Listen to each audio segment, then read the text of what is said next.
بسم اللہ الرحمن الرحیم نحمدہ ونصلی علی رسولہ الکریم اما بعد۔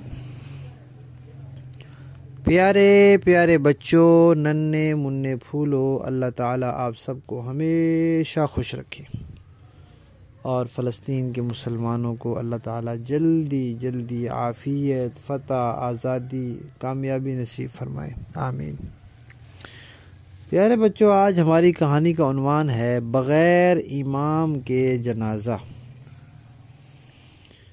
پیارے بچوں، آپ کو پتہ ہے کہ اللہ تعالیٰ نے مسلمانوں کو بہت اچھا طریقہ سمجھایا ہے کہ جب کوئی مسلمان فوت ہو جاتا ہے، سارے لوگ اکٹھے ہوتے ہیں، ان کے گھر والوں کو تسلی دیتے ہیں، ان کے غم میں شریک ہوتے ہیں، ان کے لیے دعا کرتے ہیں، جو فوت ہو جاتا ہے اس کے لیے دعا کرتے ہیں، پھر نہلاتے ہیں، پھر سفید کپڑے میں ان کو لپیٹتے ہیں، کفن دیتے ہیں، پھر کندھوں پہ چارپائی اٹھا کے لے جاتے ہیں، پھر سارے کھڑے ہو کے جنازہ پڑھتے ہیں۔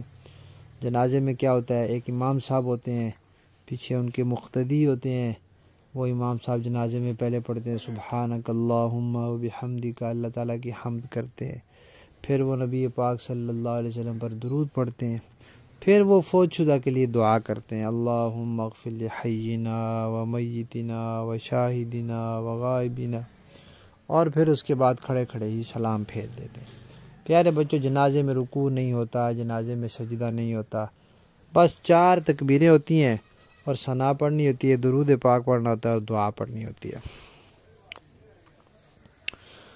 تو یہ طریقہ ہوتا ہے، پھر اس کی اٹھا کے لے جاتے ہیں، پھر قبر میں دفن کرتے ہیں، پھر اس کے بعد قبر پر قرآن پاک پڑھتے ہیں، پہلا سورہ بقرہ کا پہلا رکوع اور پھر آخری رکوع، اور پھر وہاں دعا کرتے ہیں اور پھر گھر آ جاتے ہیں۔ تو کتنا اچھا طریقہ ہے مسلمانوں کا، اللہ تعالیٰ نے جو دیا ہے۔ تو عام طور پہ بیٹا پیارے بچوں، جو جنازے ہوتے ہیں ان میں امام ہوتا ہے نا، وہ امام جنازہ پڑھاتا ہے، پیچھے سارے پڑھتے ہیں، اکیلا بندہ جنازہ نہیں پڑھ سکتا۔ لیکن ایک جنازہ ایسے بھی تھا کہ جس میں لوگوں نے جنازہ پڑھا، لوگوں نے درود پاک پڑھا، لوگوں نے وہاں تکبیریں کہیں، لیکن امام کوئی نہیں تھا۔ وہ جنازہ کس کا تھا؟ وہ نبی پاک صلی اللہ علیہ وسلم کا تھا۔ نبی پاک صلی اللہ علیہ وسلم نے خود صحابہ کرام کو بتایا تھا کہ میرا جنازہ ایسے پڑھنا۔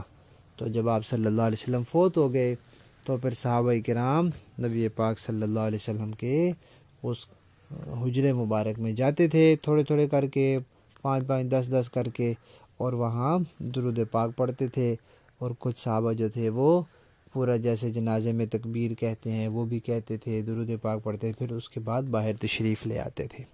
تو اس طرح باری باری کر کے سارے مسلمان نبی پاک صلی اللہ علیہ وسلم کے پاس حاضر ہوئے، اور وہاں انہوں نے درود پاک پڑھا اور پھر ان کو قبر میں اتارا گیا۔ تو پیارے بچوں، یہ تھا وہ جنازہ جو بغیر امام کے تھا، امام کوئی نہیں تھا۔ کیوں نہیں تھا؟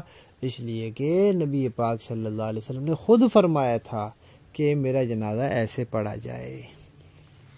ٹھیک ہے، شاباش، ہماری کہانی ختم۔